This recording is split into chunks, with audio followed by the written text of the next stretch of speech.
Welcome back to the film room. Today we were talking about Andrew Booth, the former Clemson cornerback who kind of fell in the draft, went all the way down to 42 to the Minnesota Vikings, where I think it was great value. I was projecting him as a first-round prospect for sure. I think he's worth that, and today we're going to look at his 2021 game against Georgia. This was week 1 of the season. I think we looked at this game for Jordan Davis and his film breakdown. Make sure to watch that too if you're interested.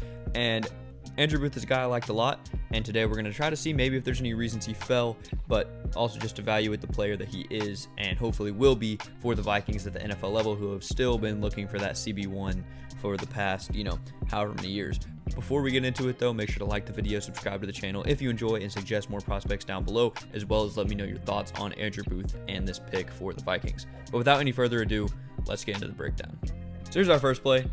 This is just going to be, I just love his form and how he drops into coverage. You can kind of see he gets low and he's got his eyes on the quarterback, and he can bail very, very fast with, his great athleticism. And just, this isn't much of an important rep, but I just like seeing this ability in coverage. He's fast, he's long, and he can just do a lot of things that some other guys can't. Now here's our next play. This is just going to be probably his biggest strength, to be completely honest, and that's his ability just like destroying the receiver on him and setting the edge when they're running a screen or something.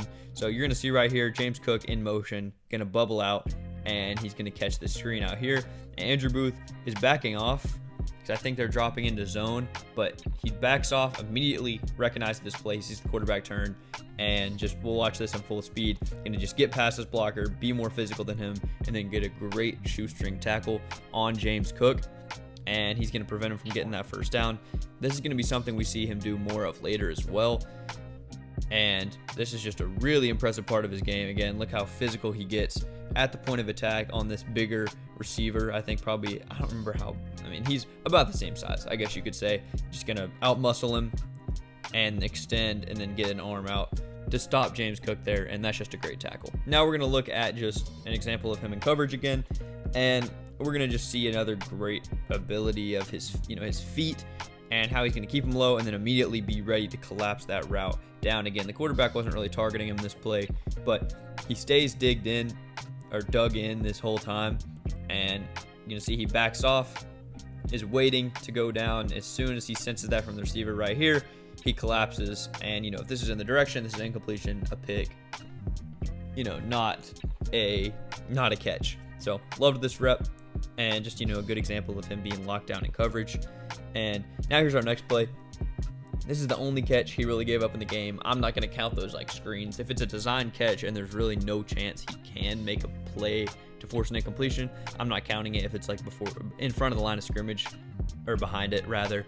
But this is the only one he gave up. Again, he's in zone. He's playing this flat over here, I believe, in some cover 2.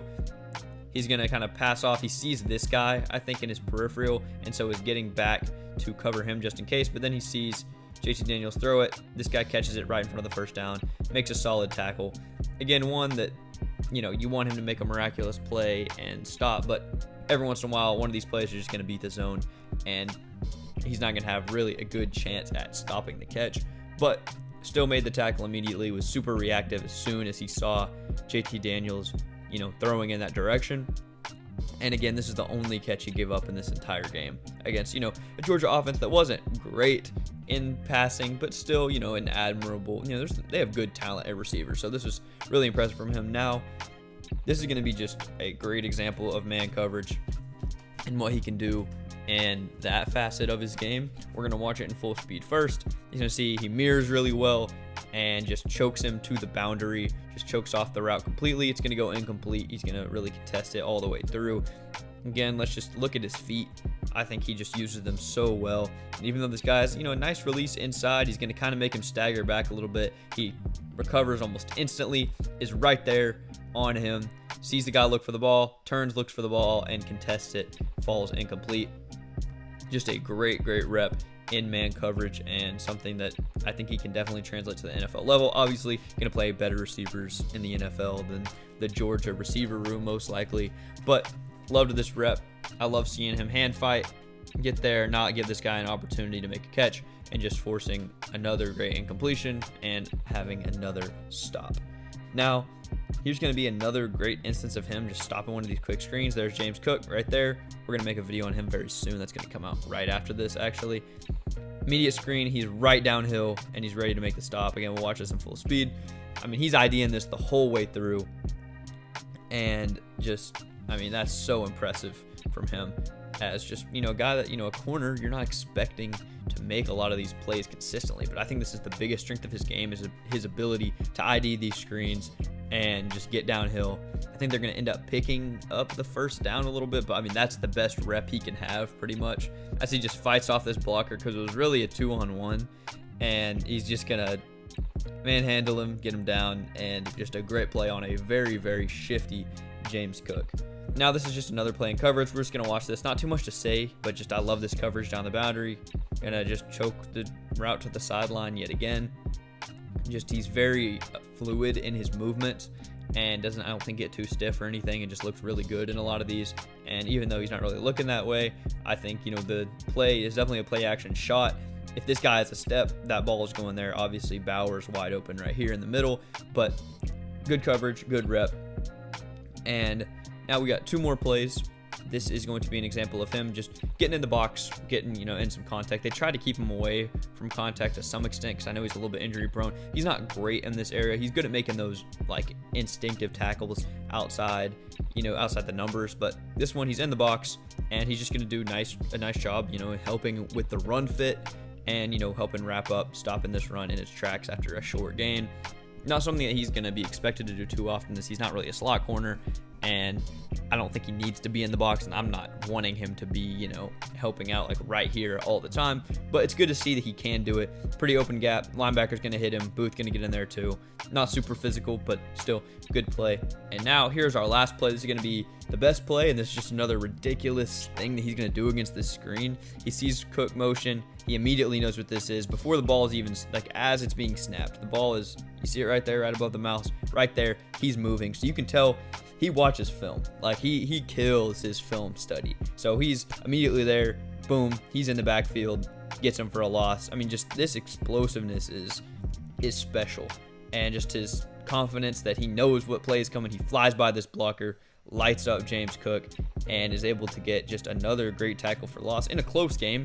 Every possession matters at this point. Clemson never scored a touchdown. They lost 10-3, and Georgia's only points were a field goal and then a defensive touchdown on a pick six. But I mean, this is just, again, look at this explosiveness. He identifies this so quickly and is the first guy moving, and then just gets downhill, makes a great tackle again against James Cook, who is no joke as a running back or receiver. He can even be at times, but this is a great rep. Very, very impressed by this, and I think this is something that can translate to the NFL level. And just boom, as soon as he catches that ball, I mean, he just comes out of nowhere on the screen, knocks out his feet, and he should celebrate. So that's going to wrap it up for today. That's all the plays we're looking at here in this 2021 game against Georgia. I love Andrew Booth. I think he has so much potential, and I think the Vikings really got a steal. He can play press man, he can play off man, he can play zone pretty well, and he's a great run defender outside the numbers.